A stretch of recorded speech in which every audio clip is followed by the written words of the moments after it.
Boa noite a todos, sejam bem-vindos à Circula, né? Nessa dia e noite já meio sombria, né? Como no clima da época do romantismo, né? Onde muitos sofriam do mal do século no Brasil, né? Quando estava escrevendo, né? Depressão, tuberculose, etc e tal, né? Pneumonia, gripe espanhola, etc e tal. Mas a gente tem as nossas coisas atuais agora, tipo Covid, tipo dengue, etc e tal, né? Mas o climão apesar de tudo, assim, é um clima meio sombrio e nada melhor, né, para o lançamento do livro Arlequim de Minerva, né, do Giovanni Tadeu, onde ele vai retomar um pouco da literatura do romantismo, né, trazendo ela para o contexto brasileiro, tá?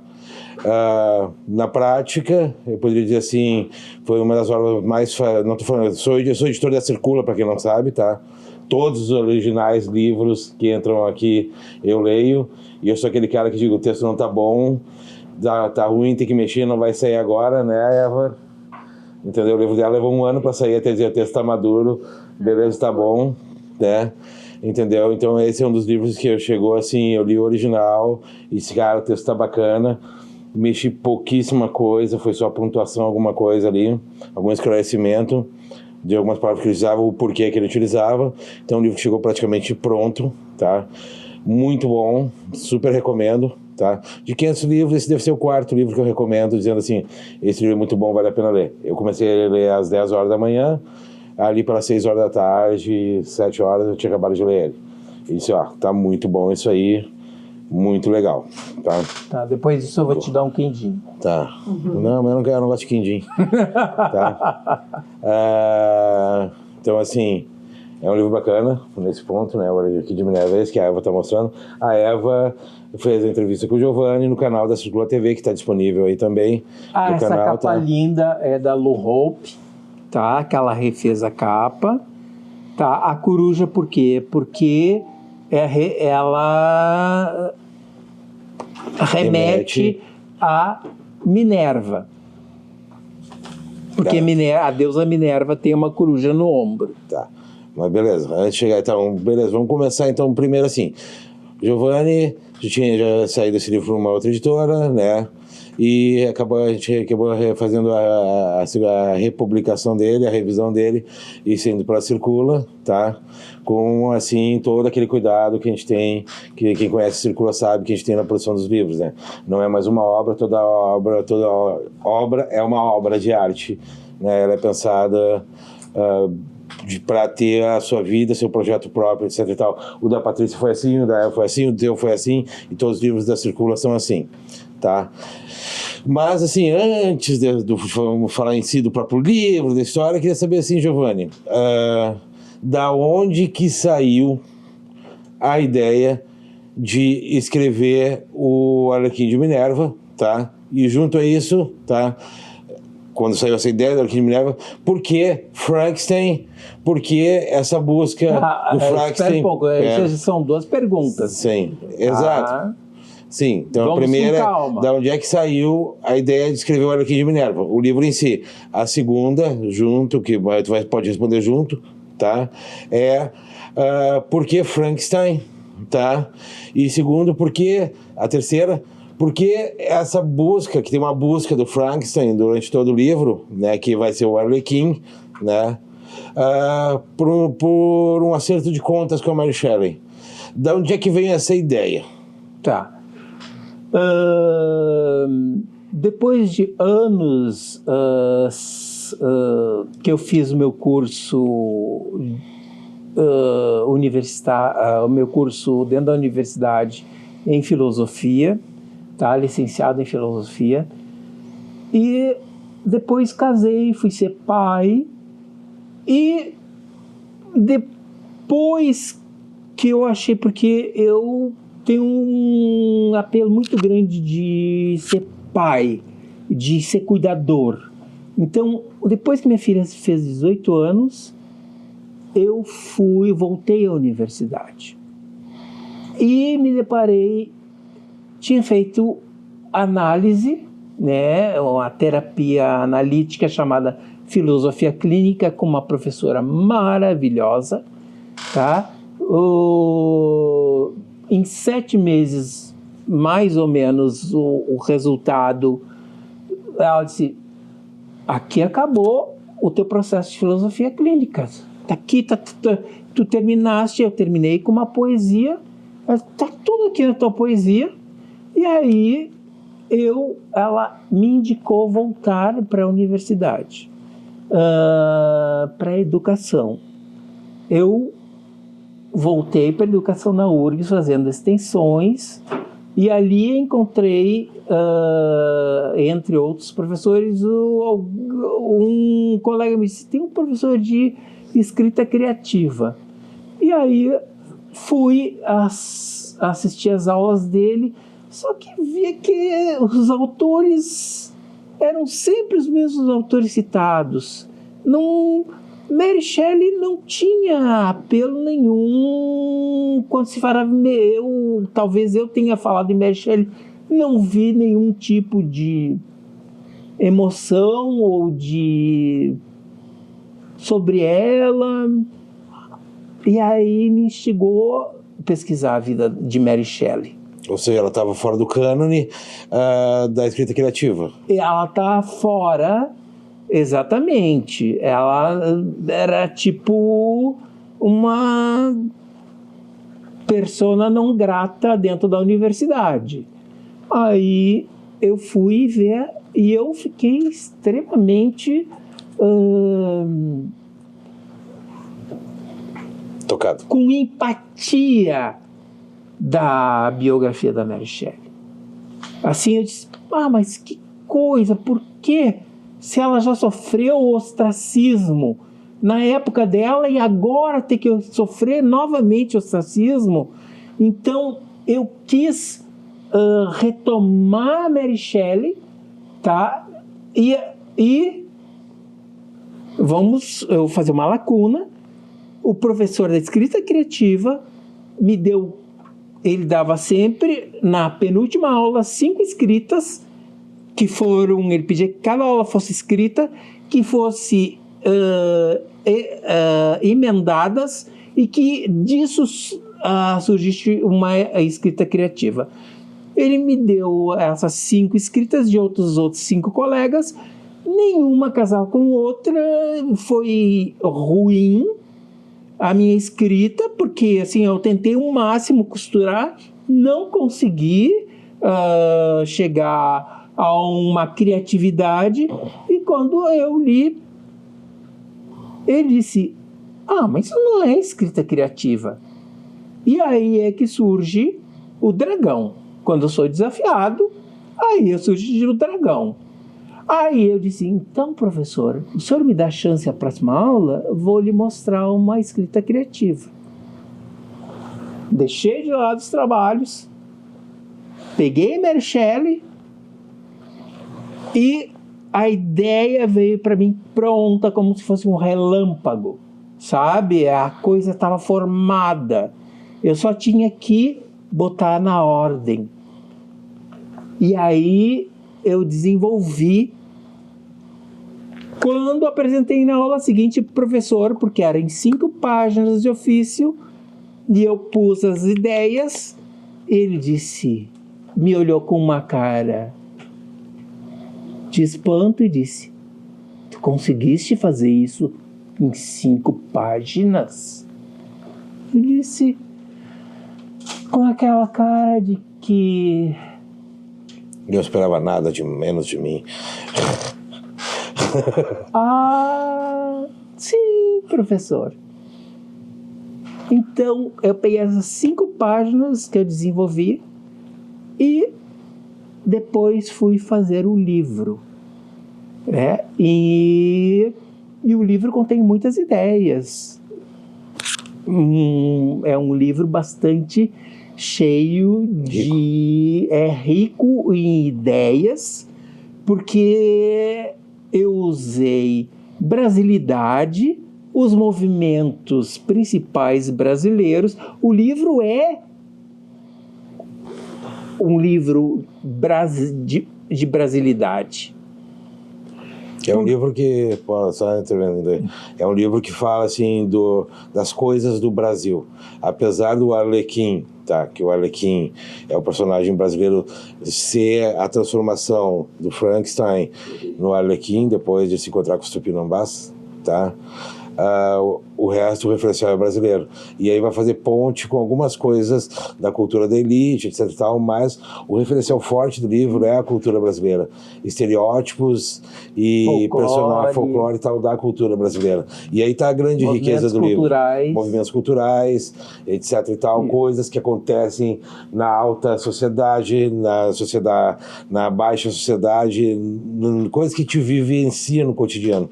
Aí tá a riqueza, tá? Porque poderia pegar simplesmente fazer o que eles fazem, que eles chamam crossover do coisa, uma recontagem do Frankenstein. Não é uma recontagem.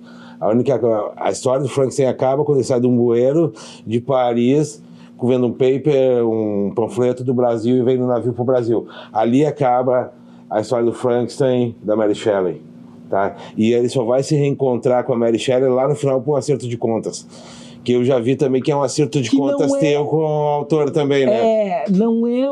Na verdade, não é um acerto de contas. Ele não quis ser cruel com ela. Ele queria... É que assim, o fio em que se passa a história toda é existencial. A grande pergunta de Frankenstein, tá, é: por que é que eu fui criado? Por que é que eu existo? E quem é minha... Porque assim, ele teve... No início do livro, ele se encontra num porão cheio de livros com todo tipo de linguagem possível, tá? E como ele é feito de vários pedaços, esses vários pedaços remetem ao seu cérebro linguagens de vários países. Ele reconhece aquela linguagem, ele sabe decifrar. Então, ele lê tudo, só que ele se dá, ali no início, com um livro preto chamado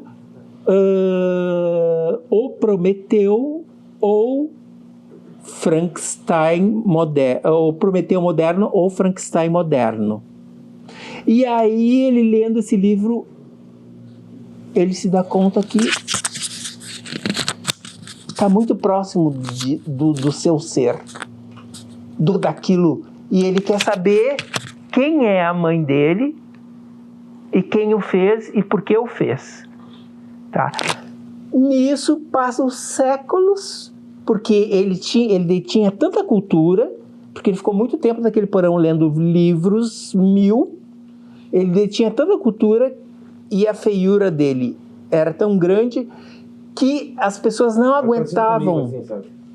As pessoas não aguentavam ele falar tanto e elas não entendiam o que ele falava, e a feiura e então ele resolveu trabalhar no subsolo da Europa, nos esgotos, na questão fluvial ali, e aí se esconder, né? Só que cada vez que ele abria o tampo do esgoto, ele via que mudava a figura da arquitetura. Então, ele se dava conta que tinha mudado de época, porque ele foi feito como um ser imortal, né? Isso é um grande motivo do livro. Mas eu não vou falar sobre isso, porque isso é um grande motivo que dá até tese. Giovanni, eu quero fazer uma interrupção. E uma das coisas que eu gosto de te instigar e perguntar a respeito do teu livro, eu gosto dos poemas, né? Eu gosto muito dos poemas. É que o livro está intercalado com poemas. Então, minha pergunta é a seguinte: eu vou ler esse da Lua Cheia e tu vais nos dizer o que acontece depois. E como é que ele consegue reverter uma situação de perigo? Tá, isso ela vai assim, ela vai pular bem à frente do que eu tô falando, né? Isso já é na metade do livro, mais ou menos. Metade do livro. Então eu vou declamar e tu vai nos dizer O que acontece? Certo. Por que o Arlequim usa esse artifício aqui? Tá. Lua cheia. Quero ser digerido em carícias, pulsar de prazer, uivar para a lua cheia em êxtase. Quero a corrosão da paixão, não a ferrugem do tempo, e uivar para a lua cheia ao anoitecer. Quero mundos para correr, me encontrar, me perder, e no caminho do afago disparar com a alcateia, uivar para a lua cheia até o amanhecer. Agora tu nos diz o porquê e como é que isso acontece depois do poema. Tá, eu vou pular todo um processo para explicar isso, esse poema, porque antes eu vou ter que explicar o seguinte. Ele conhece o Saci Pererê, tá? E o Saci Pererê se torna muito amigo dele, sendo que o Saci Pererê, ele consegue, por exemplo, num redemoinho, levar ele para um lugar distante. Para um lugar distante, dependendo, inclusive, de dia, espaço-tempo. Ele consegue transgredir espaço-tempo, o Saci Pererê. Tá? Então, é um fenômeno relativístico, como diria Einstein. Então, isso acontece porque ele, tendo uma conversa com Populu? Ele disse, eu só posso saber porque ele tem no livro vai ter memórias que ele vai ter da mãe dele, que é Mary Shelley, tá? Ele vai ter memórias por tomar o líquido que está lá na Amazônia, mas isso, ele vai para a Amazônia... Quando ele se encontrou com os Tupinambá. Que, na verdade, são os Tupi e Nambá, para não dizer Tupi or not Tupi, entendeu? Para não ser chavão, são os Tupi e Nambá, porque eles são carnívoros. Então, está dentro do movimento antropofágico cultural. Né? Então... Que é a semana de 22. Ali é o modernismo, tá? O antropofagismo também, sendo que, assim, ó, até vou fazer um adendo, né? Porque todo mundo acha, eu sempre achei, que o quadro Abapuru, da Tarsila do Amaral, ela fazia parte desse movimento de 22, né, do modernismo, tá? E não, ela estava na França, só 20 anos depois o quadro dela foi incorporado dentro do movimento modernista, tá? Então, essa tua pergunta... Depois que ele leu o poema... Sim, só que ele está na Amazônia e ele faz uso para ter contato com a mãe dele, para ter visões, ele faz uso de um líquido chamado, aqui eu deixo no livro, chama-se Santo de Daime, mas o nome do líquido é Santo Daime. Então ele faz uso desse líquido para ter essas visões e poder conversar com a mãe dele, tá? Mas dentro da literatura eu amenizo, até para não dar problema com o pessoal, nem com o Santo Daime, nem com o outro, a outra ala, a ala oposta, tá? E aí o Saci ali diz, porque ele diz para o Saci, eu gostaria, tá, porque assim, ó, eu acho que ninguém pode responder para mim sobre as coisas, as minhas dúvidas sobre a minha existência pela minha vida. Eu vou ter que acessar o arquivo morto.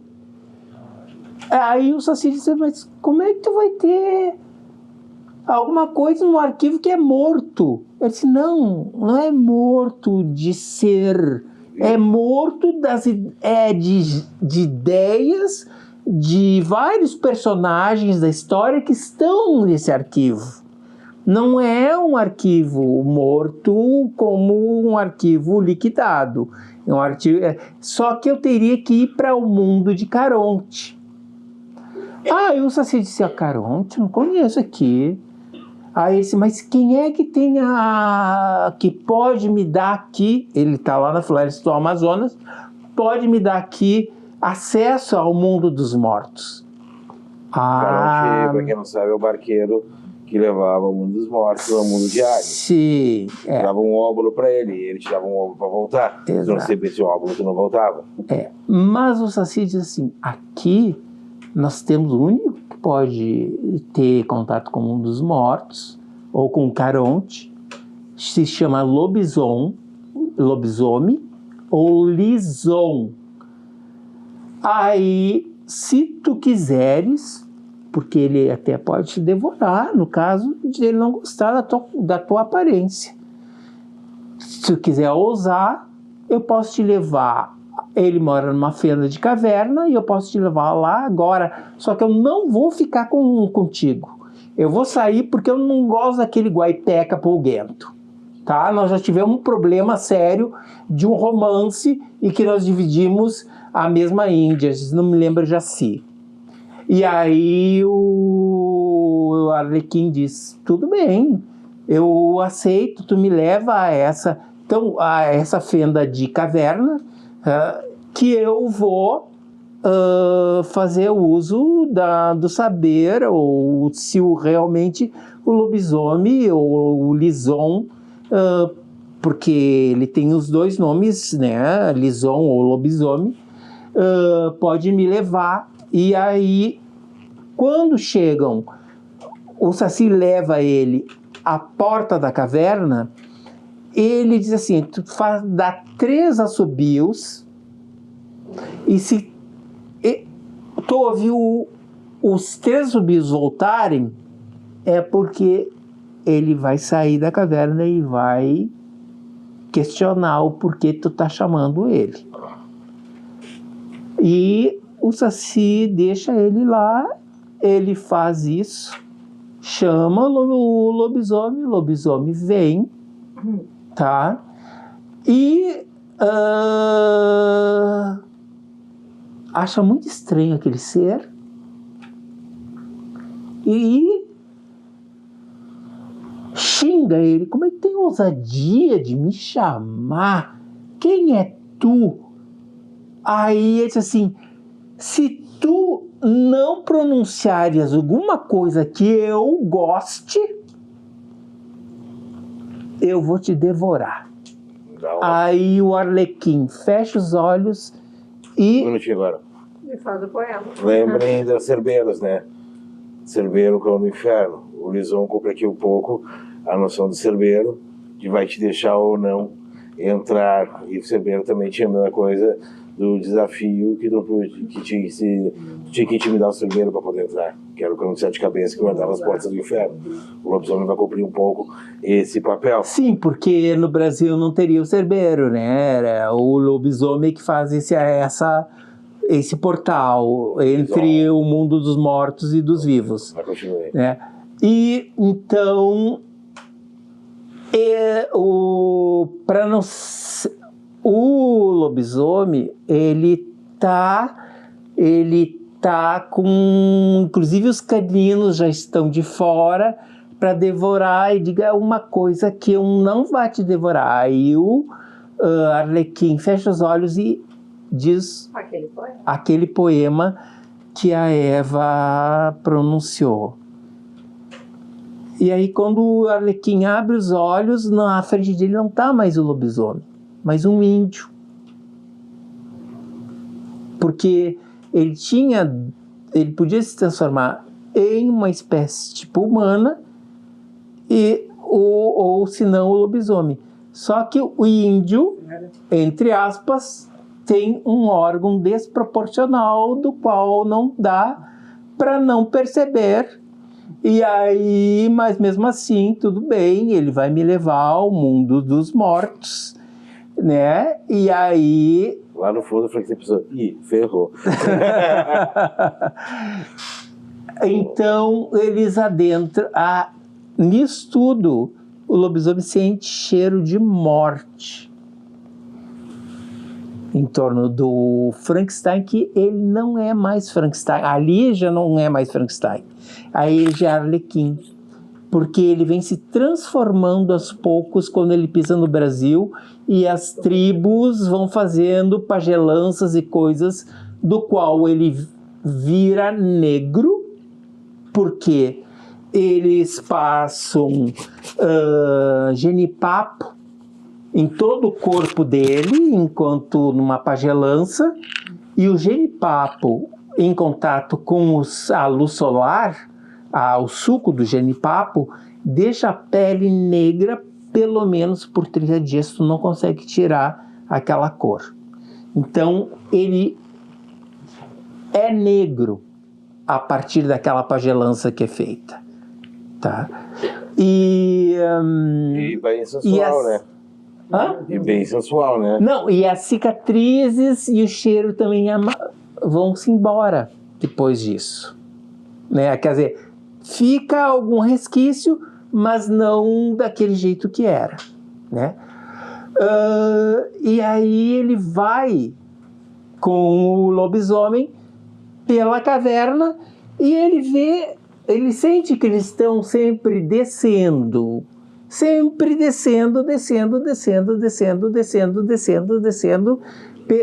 entre estalactites, estalagmites da caverna, eles vão descendo, e os olhos do próprio Lison, o lobisomem, eles têm tipo de um brilho que serve como lanterna e que vai guiando eles. Aí chegam a um rio. Ele disse: aqui eu vou te deixar, e aqui Caronte vai te levar, mas tu tens que ter um óbulo, que é uma moeda, para que ele te leve ao mundo dos mortos.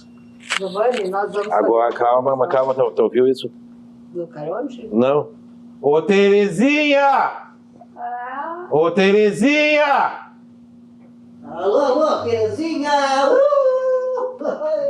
Alô, Terezinha! Oh, quem chamou? Alô, tudo bem? Olha, quanta gente bonita na plateia! Olha! Tudo bem? Tudo bom? Abelardo Barbosa, conhece? Chacrinha, conhece Chacrinha? Tu conhece Chacrinha? Conhece Chacrinha? Olha, obrigado, ia no meu auditório. Ia no auditório? Não, ia no auditório. E aí, Abelardo? Olha, ela parece... Conhece o Arlequim? Oh, olha, o Tadeu. Prazer! Tudo bem. Velho guerreiro. Diga. Velho guerreiro, né? Chamado como velho guerreiro, pelo Gilberto Gil. Vamos cantar música. Vou cantar música já. Vou cantar a música de Gilberto Gil. Posso cantar a música de Gilberto Gil? Pode cantar. Vou cantar a música de Gilberto Gil. Como é que eu começo?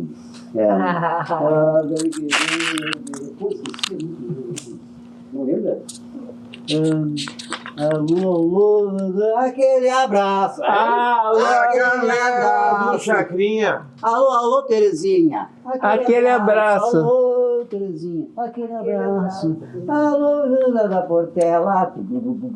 Ai, não lembro. Tinha Chacrete. Lembra Chacrete? Não é da geração. Que nota tem, menina? 18? 18 e tudo? 18 e tudo, 18, claro. 23. Não lembro. Sabe que eu estava passando pela rua alguns dias e eu pensei.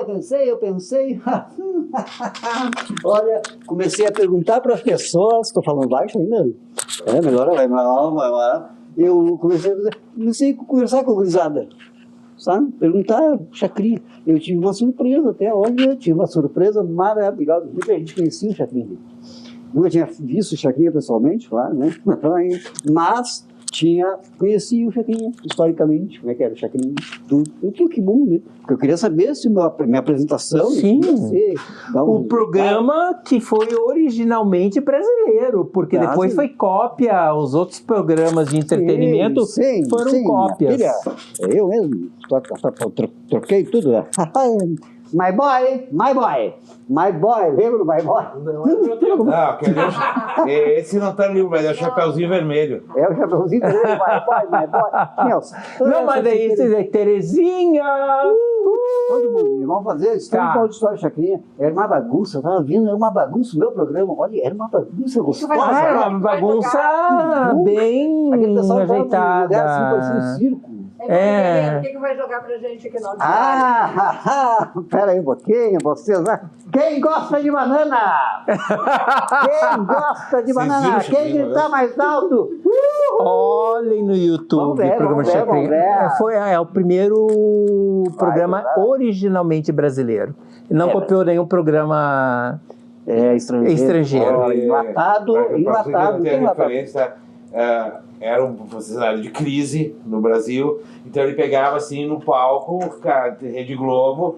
Era Rede Globo, né? Era. Não, teve Tupi e tal. Teve. Ele pegava assim. Jogava um pedaço de bacalhau, todo mundo passando, jogava um pedaço de bacalhau. Aí eles diziam.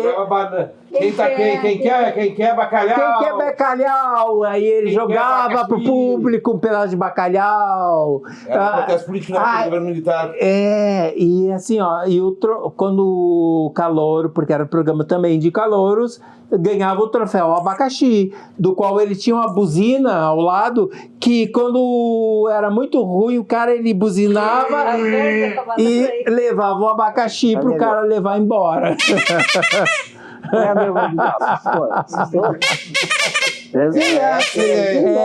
Essa era. Quem gritar mais alto vai ganhar uma banana, certo?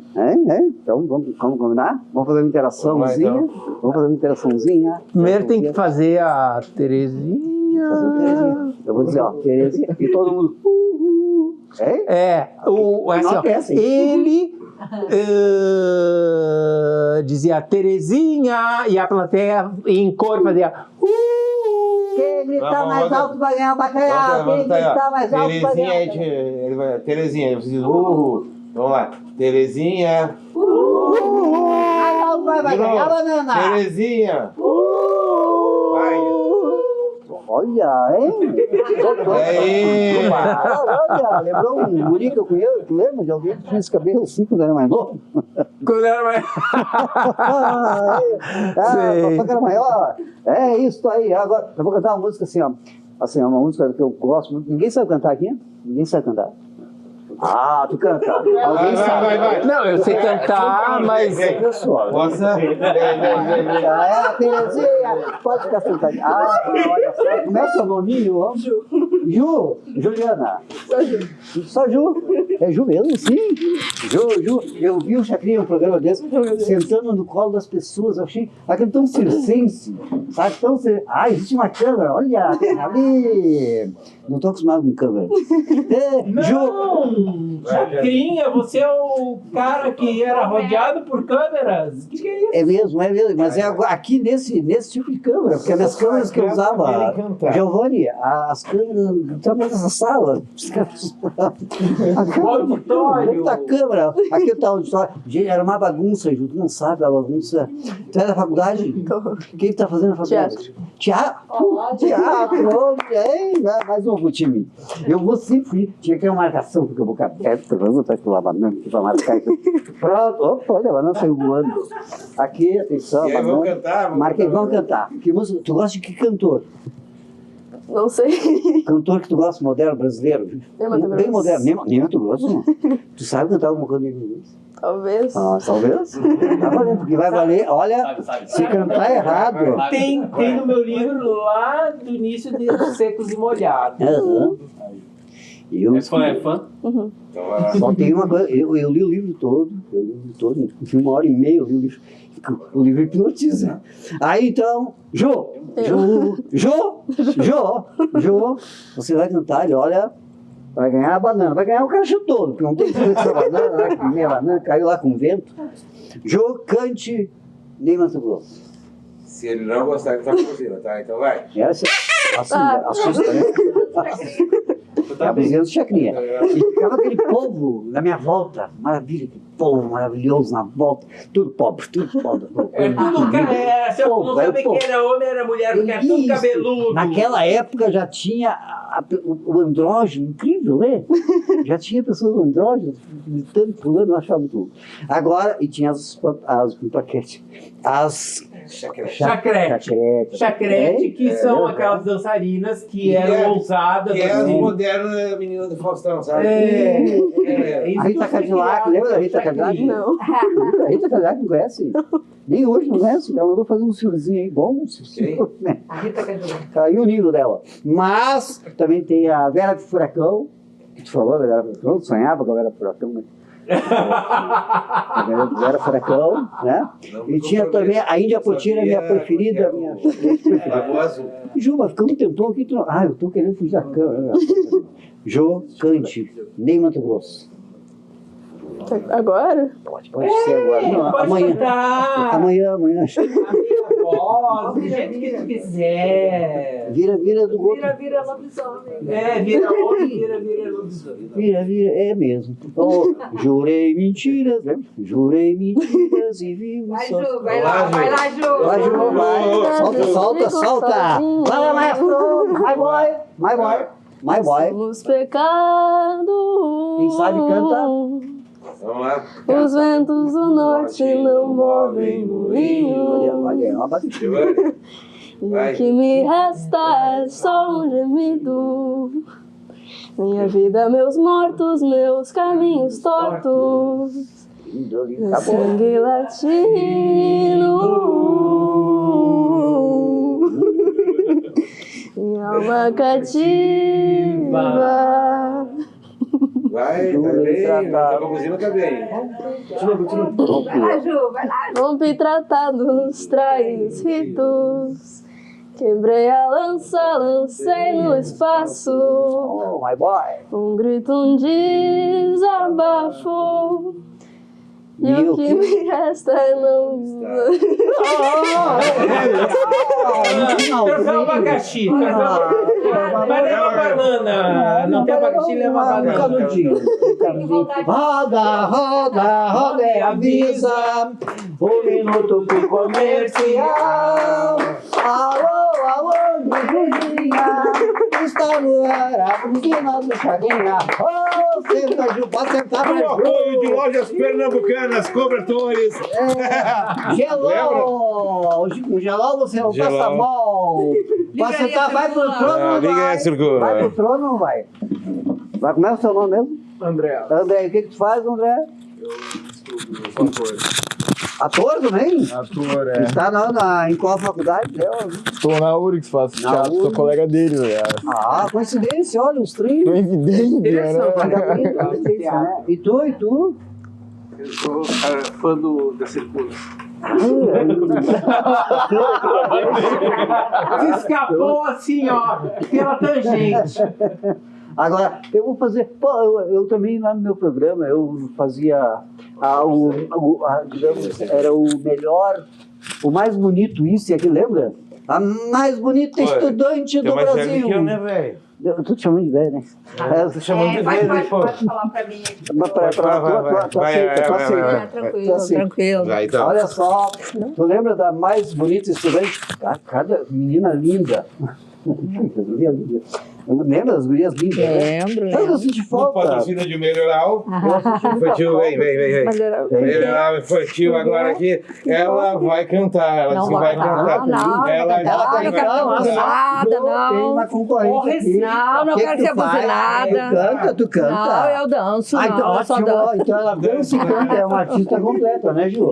É isso. Não, não quero ser abusinada, velho. Não, Carreira eu não, não posso não. mais, eu já tenho problemas sérios, cardíacos, todos eles. Autoestima. Problema com autoestima. É baixíssima, lá, não dá. Baixíssima. Enquanto se filma, ninguém tem problema. É. E o Rivotril não funciona, nada funciona. Não funciona. Já tô pensando em outra coisa. É, já. Casa, mas não funciona. A cachaça ainda Cachaça, ainda vinho. funciona. Tomou Raspa. vinho. A Não grata. tomou vinho, não tomou vinho. Pois é, mas é assim. Conhaque. Deixa eu ver se tomou É vinho, que com licença. ela, com os problemas É. que ela tem, ela não pode Tem muitos usufruir problemas, muito do sim, álcool. vários. Senão ela pira e ela fez esse E a gasolina tá cara. Não, essa não, mesa vai ser não, pequena. não, Olha só o formato de um queijinho. não. Eu sou lá da época aquela que não podia fazer nada, não. Então senta, eu vou te dar uma colher, hein? Obrigada, Devolve o obrigada. microfone. Devolve, porque quem vai cantar agora só canta, tu é ator ou só canta? Ou tu é só ator? Mas tu ela Já tá apavorado, tá ligado? canta bem, vai ser uma artista completa. Né? Ela Tu dança, canta, e ela é afinada. Canta, dança. Desenho. Ó, aqui, ó. Tudo isso. Gente, e feijão, arroz? Perfeita, né? Não é perfeita, não é perfeita. 18 anos, primachista.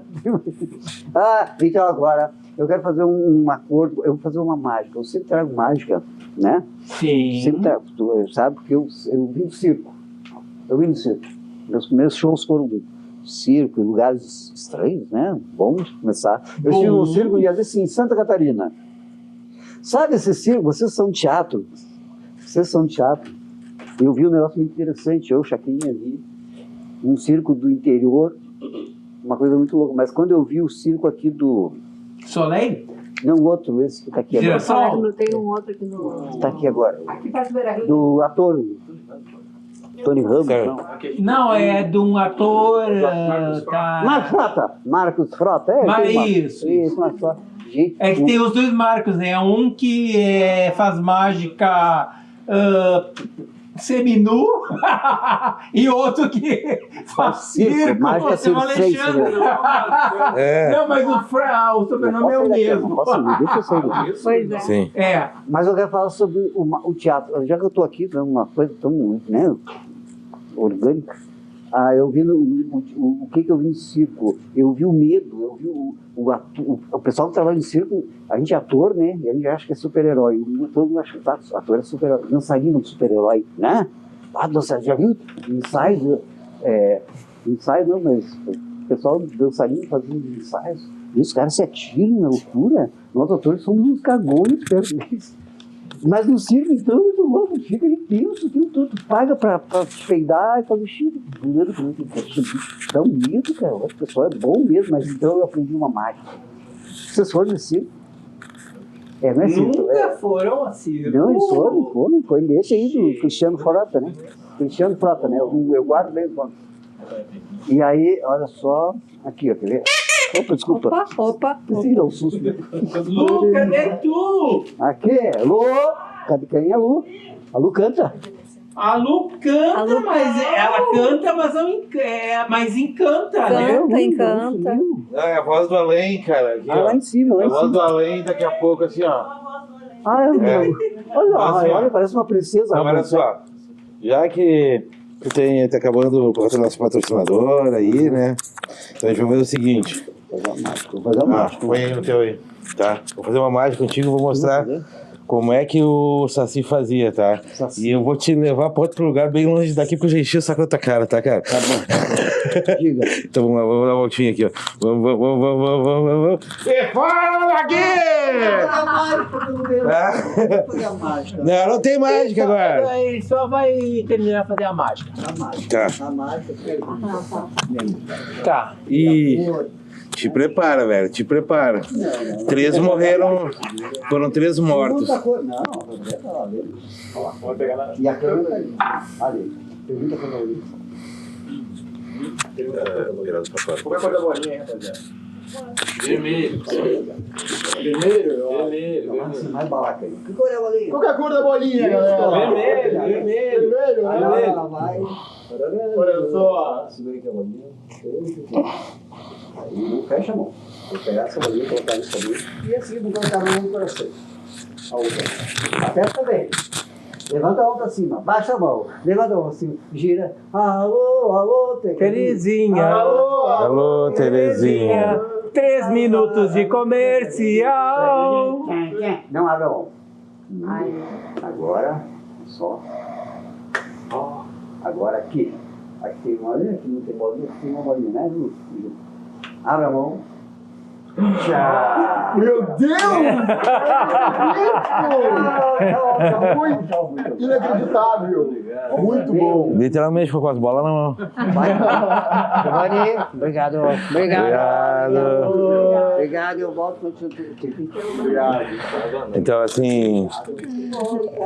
Então, o Chacrinha, que a gente viu aqui, era uma forte referência na época. Foi um dos primeiros programas de auditório no Brasil. Toda aquela turma que eu vi, Silvio Santos, Domingo no Parque, Viva a Noite, Faustão, vai ter essa referência do Chacrinha. Chacrinha é O ícone, foi o fundador. o ícone do programa de auditório mais brasileiro possível. Ele não tem influência de nenhum programa externo. Tá? E por que aparece agora um ator fazendo Chacrinha? Porque Frankenstein, que não é mais Frankenstein é o Arlequim ele agora. aos poucos foi se transformando em Arlequim na brasilidade, e ele vem a parar do mundo dos mortos. Aí vocês vão ter que ler porque é que ele vem a parar. Ele Sentado na plateia de um programa do Chacrinha. Era a época da ditadura. E aí ele quer saber o que é aquele palhaço que está lá no meio e aquele monte de gente com aquelas câmeras, com aqueles tubos de vidro a rodear aquele palhaço lá. E a guria disse... Tem uma menina do lado dele e ela diz assim: ô tio, o que é isso? Não, eu gostaria de saber o que é aquele... Não, está programa aqui, esse é o Chacrinha e aquelas câmeras são vidros, tá? Que captam a imagem e essa imagem ela é levada para os tubos das casas que também tem uma caixa com vidro que recebe a imagem. Aí ele diz para ela: então esta é a tal da a imagem virtual. Aí a guria disse: tu tá te fazendo de goiaba? Pra cima de mim? Quer dizer, ela usa a gíria da época e desfaz assim, tipo assim: tu tá se fazendo de goiaba, né? Mas tu sabe tudo, né? Então... E aí, por isso, a referência também do Chacrinha, em que o Chacrinha recebe o Gilberto Gil no seu programa, estava chegando do exílio, tá? Ele recebe Raul Seixas, que diz uma coisa muito legal sobre a questão da política brasileira, né? Que é a questão do perigo, né? Quer ver se te aguenta. Uma música que diz: olha o perigo, né? Jesus Cristo, etc. É sobre a política brasileira. E porque você assim... aí, só desculpa, Mauro, eu vou terminar. Ele termina porque o Gilberto Gil vai cantar uma canção, né, que é Domingo no Parque, e essa canção é assim, é sobre um triângulo amoroso, em que que é a Juliana, gosta do João, que também gosta do outro feirante, só que eles se encontram no parque, e aí... Você conhece essa música, né? Essa música, ela João que gostava de Maria, que gostava de José, que gostava de... Não é essa aí, é a Carlos Drummond. Vale até que a corta, Silvio. Corta! Mas aí o que acontece? Ela começa com uma orquestra completamente confusa e aí começa um ritmo de candomblé, um ritmo circular da coisa acontecendo. João, que é da feira, encontra o José, que está com a Juliana, e isso vai num círculo em que, no final, existe a tragédia mas o parque continua alegre, entendeu? Então isso mostra uma síntese do brasileiro também, né? Então tem inúmeras coisas nesse livro que te dão essa questão. Aí o Arlequim, que já é Arlequim, ele disse, aí eu comecei a descobrir a brasilidade. Eu consigo ver que depois de todas essas tragédias, ainda o povo consegue movimento antropofágico, engolir, deglutir e transformar em alegria. Exato. E assim, então, aqui a gente pegou só um trecho do livro, tá? Que é a parte que ele tá no Chacrinha, para trabalhar aqui, mas vai ter outras passagens, tá? Onde ele vai estar no Carnaval do Rio de Janeiro, tá? Onde ele vai encontrar com uma trans, tá? Vai ter um outro trecho que ele vai estar na casa de uma socialite de elite, entendeu? E esse processo do Arlequim, do Frankenstein, que virar o Arlequim, ele vai se tornando Arlequim na medida que ele vai vivendo a brasilidade. E ser brasileiro é absorver essas coisas, tu vai se tornando brasileiro, porque a gente, na realidade, é um potpourri, né, de coisas, de cultura. Retalho que nem o Frankenstein é. Um retalho. Na realidade, nós brasileiros somos todos arlequins. Nós temos traços da cultura portuguesa, alemã, negra, indígena, etc e tal, o que nos faz, como diz o Roberto D'Amato, um antropólogo, do Brasil com B maiúsculo. Tá? Então o Arlequim é um pouco disso, é essa constituição do indivíduo brasileiro, do brasileiro em si. O Arlequim em si é o próprio brasileiro, entendeu? As referências estão pautadas um pouco no processo de construção histórica do Brasil, né, das lendas, etc e tal, que vai construindo que é o que nós somos hoje brasileiros. Que se vocês fossem escrever esse livro daqui a 50 anos, as referências seriam outras, seriam a Aguinha Pocotó, tá? Seriam não, mas estou falando sério, seria Aguinha Pocotó, o Sertanojo, tá? Seriam outras referências que se fariam presentes, musicais, literárias, entendeu? As mitologias seriam, os folclores seriam outros. Eu acredito que o folclore, ele é uma coisa... Não, o folclore permanece o mesmo. Clássica. Tá, mas as referências musicais, os programas de história seriam outros. Lendas e mitos. Entendeu? Então assim, e essa questão... A questão toda, assim, o Arlequim é o que faz do Brasil o Brasil, entendeu? Essa colcha de retalhos que nós somos, por isso ele é fascinante.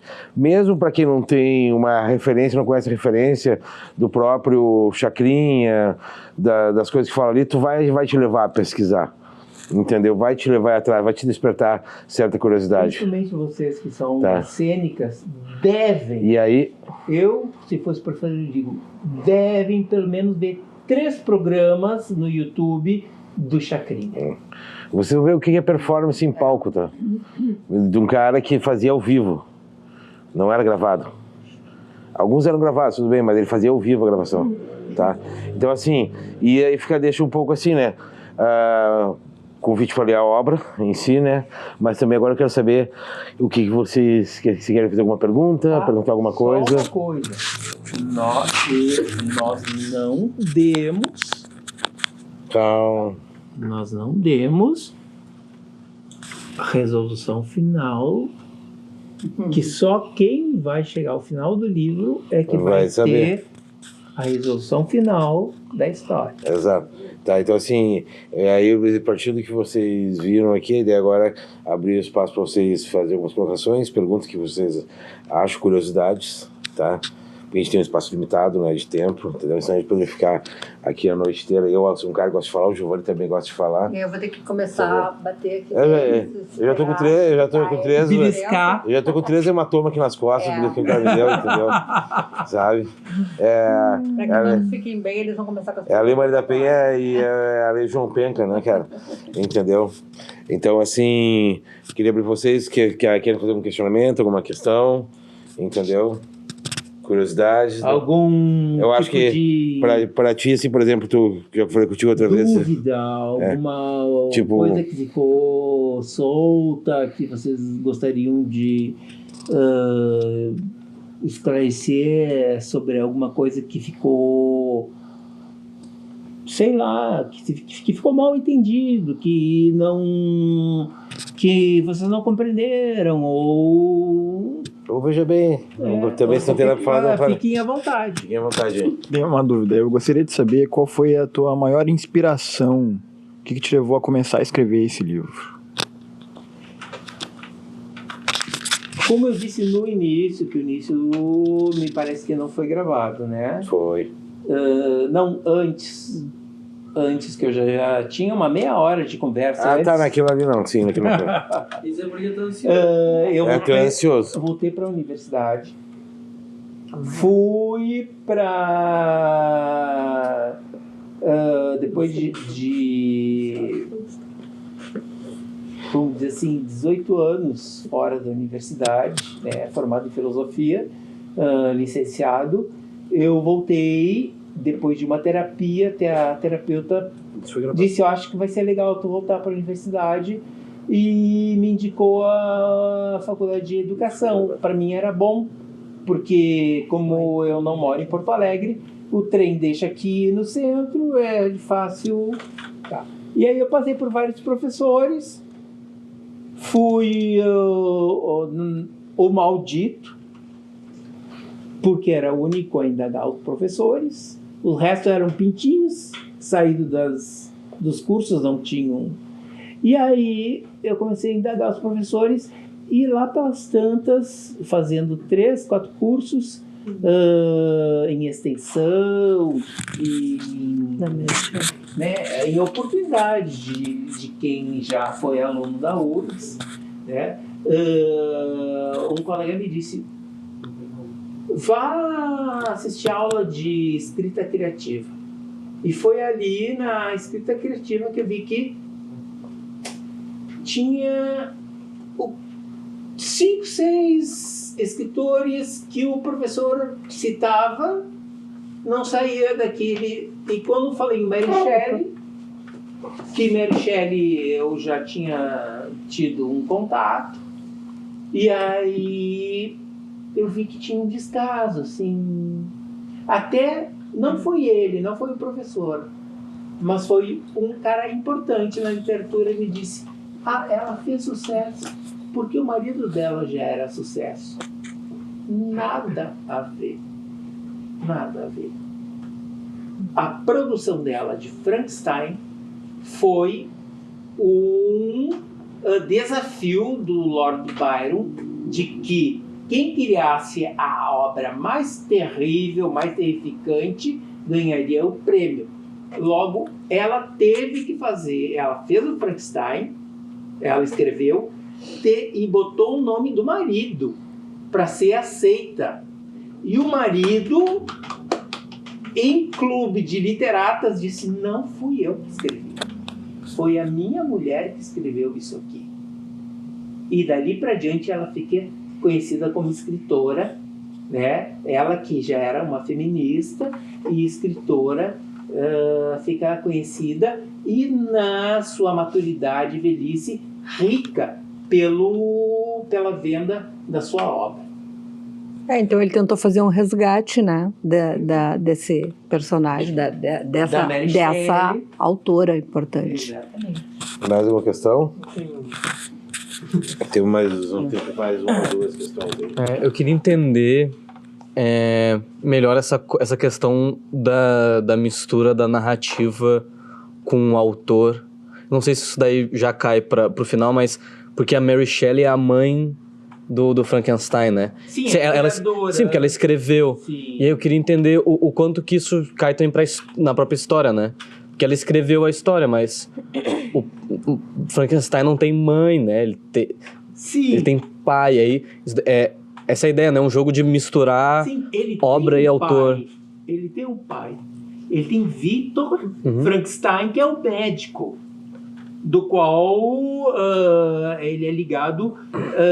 Ele tem essas ideias do galvanismo, que seria eletricidade, poderia fazer os mortos reviverem, né? Do qual é explicado para Mary Shelley dentro de uma reunião onde está o Lord Byron e mais um médico que é amigo. Eles estão, e o médico explica para Mary Shelley: existe essa ideia do galvanismo sobre reviver os mortos, e aí ela se interessa sobre essa, e talvez é dali desse motivo é que ela cria a criatura através do galvanismo.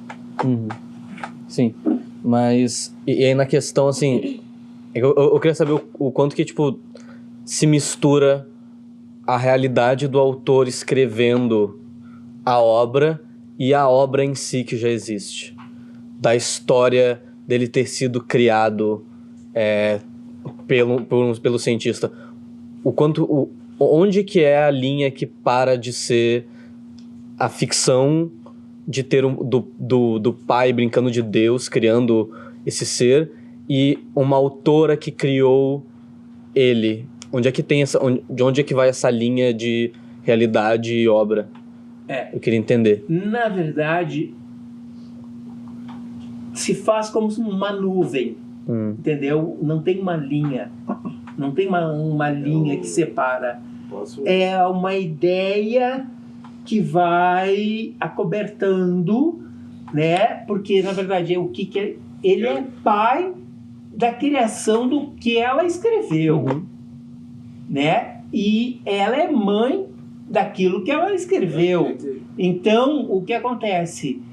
Sim, vai aparecer Victor Frankenstein, o próprio, e ele aparece pro Arlequim, né? E diz: o que tu fizeste comigo, né?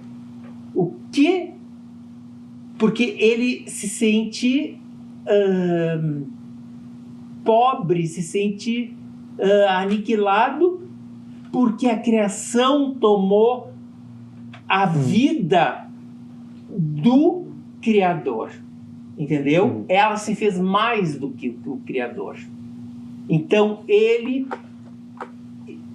faz essa inquire o Frankenstein, que já é o Arlequim, quase Arlequim, né? Ele está na brasilidade, mas aparece sim o pai dele, né? Numa dessas e ele aparece dizendo que ele estragou a obra-prima, porque a obra-prima não se fez do jeito que ele quis e do jeito que a obra-prima se fez fazer. Deixa eu só fazer minha leitura, uma leitura que eu tenho aí para responder a tua pergunta, tá? Um pouco a linha tênue que separa o Frankenstein, né, no caso o Arlequim, né, falando com a Mary Shelley. Tem uma passagem em que no livro que ele vai falar com ela e tal, né, e aí ele diz algo mais ou menos assim, que ela sempre quis ter filho, nunca teve um filho, e ele é aquele filho que ela não teve, e que ela tinha sido egoísta por condenar ele a ser esse filho que ela não teve. Entendeu? Tem uma parte do livro que tem esse diálogo. Só que tu tá contando, entendeu? O final. Calma. Eu não tô tocando a conta do final. Então tem um diálogo ali onde coloca justamente essa linha tênue, tá? É mais ou menos assim, é o desejo que ela tinha, mas ela não podia, porque uma mulher casada não teria que se casar. Tem toda uma questão de como é que era os relacionamentos na época, que vocês vão ler, entender, da hora que vocês vão entender. Porque assim, Mary Shelley estava muito além do seu tempo. Mary Shelley era uma feminista, e isso tinha custos muito altos, tá? De ser uma mulher, ela não era uma mulher para casar. Independente. Ela era uma mulher independente que não podia. Então, e essa jogada vai aparecer no final desse diálogo, e aí tu vai encontrar ali a tênue que tu quer, é justamente essa. É ali que tá a separação. Eu estou muito além do meu tempo para ser permitido socialmente que isso aconteça. No final do livro, quem ler até o final vai chegar num ponto em que vai entender toda a história. Porque depois desse diálogo a coisa começa a amarrar e tudo faz sentido. Aí diz, pô, caramba, é isso, ok, fechou. E fecha assim, pum, sabe? Então, basicamente, eu digo dizendo assim, a obra é fascinante, tá? Não, eu não tô falando porque fui eu que editei, tá? Porque assim, eu digo, tem livros que eu digo, isso aqui ficou meia boca, isso aqui não ficou legal, então assim, eu sou um cara que, eu leio o livro e digo, aquele livro é bom, esse aqui não é bom, e eu digo pro cara, tu vai vir aqui na livraria, eu vou dizer, esse livro não é bacana, eu já li, não é, se tu quer uma coisa assim, isso aqui é com açúcar, entendeu? Eu sou assim, então, o livro é bom mesmo. Tá. Mauro, se tu me permitir... E, pera aí, o que tu quer? Eu só quero ler um pedacinho Tá, aqui. então deixa eu só fazer um chavão aqui, daí tu encerra com o pedacinho, tá? Tá, com o pedacinho que foi feito... Porque tem um professor que eu sempre mando os meus livros pra ele refinar, porque ele tem um olhar agudo sobre literatura, e ele fala, aqui ele faz uma sinopse sobre o meu livro. Então, bem na prática, assim, eu queria dizer assim, bom, é sempre muito legal ter, assim, é um momento raro a gente ter, assim, a gente é uma editora viva, né? A Circula é uma editora viva, ou seja, a gente publica autores vivos, e a gente sempre procura ter essa oportunidade de dialogar, né, com os autores, porque eu acho que isso é muito bom, entendeu? Pra ti aí, que tá com medo de pensar o teatro, sabe? Cara, é o espaço que dá pra fazer isso que a gente fez hoje aqui, entendeu? A Circula é um pouco isso, tá? É um passo para desafiar, ser disruptivo, tá? A Circula vai um pouco que nem o Giovanni, por isso o Giovanni tá aqui, ele sai um pouco do cânone, do texto para a juventude, que tem que ser alguma coisa meio aquela que fez o filme lá, quem está longe de você, perto de você, não sei como é que é. Aquele que saiu o filme agora, que é aquele livro, assim, se fosse assim, alguma coisa assim, que é Colin Hoover. Colin Hoover é que todo mundo quer escrever que nem Colin Hoover, tá? Que, ok, tá? É para um público, mas isso aqui é outro público, isso aqui é disruptivo. E isso faz a diferença, entendeu? Hoje pode ser que a mesma da época da Brachelli não seja entendido, mas é uma coisa que no futuro vai fazer diferença. Tá, porque é um processo de construção da brasilidade a partir da literatura clássica muito legal, tá? E eu fico muito feliz da Circula poder estar junto aqui e promover essa disrupção, entendeu? Fico feliz também de você estar aqui, por exemplo, vocês estão no início da faculdade, eu já fiz graduação, mestrado, doutorado, 3 pós-doutorados, já dei aula, né, e tal, assim, e você está aqui, ter essa experiência, ver esse tipo de coisa. Vocês não imaginavam que poderia haver esse tipo de intervenção aqui dentro do lançamento de livro, né? É um espaço que pode estar pensando, entendeu? A livraria é um espaço de cultura, sabe? Então, assim... E arte, né? E arte, porque... entendeu? E música, entendeu?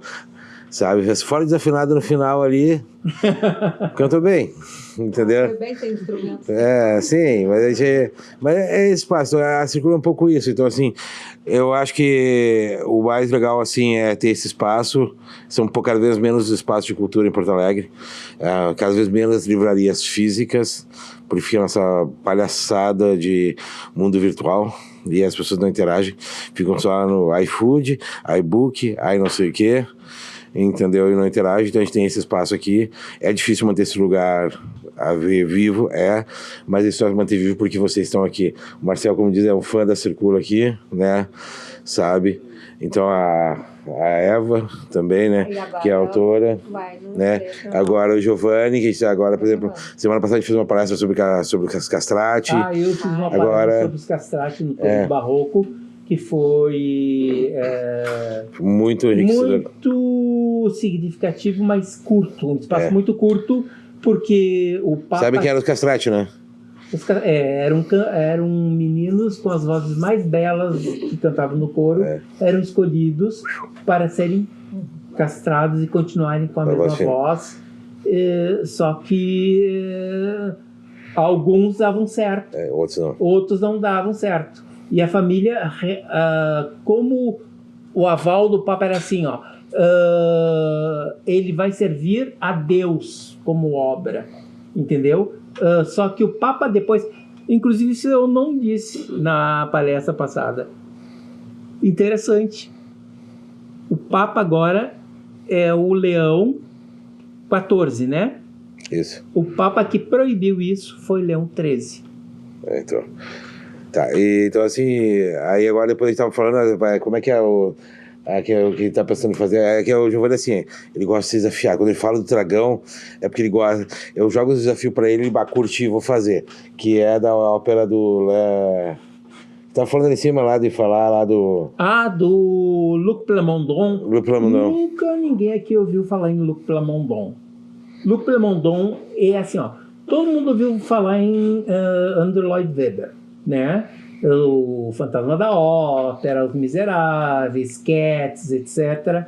Mas Luc Plamondon é da música francofônica, tá? E ele é divino na poesia dele. Ele é, assim, em 84, ele já fez Starmania, que era um musical, onde tinha uma androide que era a cerveze, ou a servente do café no subterrâneo, e ela canta que ela só gostaria de ver o sol e plantar tomates. Tá. Então, assim, isso o cara é maravilhoso. Isso é uma coisa que, por exemplo, em agosto ele vai estar falando disso aqui, tá? E, Giovanni, vamos encerrar agora com a leitura, porque senão não vai acabar o tempo. Isso, tá? Só vou, assim, pôr o que eu acho que é interessante. Temos a limitação física do espaço em disco. Tá, eu tenho uma parabenização pelo seu professor, que é um professor bastante conceituado no mundo literário, né, pela originalidade e ideia de diversas qualidades. O romance possui qualidade de rapidez que Ítalo Calvino elencava entre suas virtudes para o próximo milênio, que é o nosso milênio, né? O romance se aproxima não apenas de Macunaíma, que é uma influência evidente, mas também de outros relatos que têm velocidade e sua característica mais marcante, como Cândido de Voltaire. Uma das qualidades do seu romance é uma ação que se desenrola rapidamente e sem pausa, porém de maneira que o leitor não perde, exceto em um único momento que apontarei mais adiante. Achei bem sucedida a utilização do tema da jornada iniciática, adaptada aqui ao folclore e ao momento da história brasileira. A ideia é de introduzir o monstro, ou a coisa de Frankenstein, nesse universo e fazê-lo reencontrar-se na brasilidade, no tropicalismo e, de fato, inusitada e, sem dúvida, inédita. Ou seja, estamos certamente diante de um relato que ninguém fez antes. Então, é isso. Convido todos a lerem o livro O Arlequim de Minerva, de Giovanni Tadeu, e desafio vocês a pensar alguma intervenção do Arlequim aqui na Livraria Meninada do Teatro, ó. Tá? Feito, ó.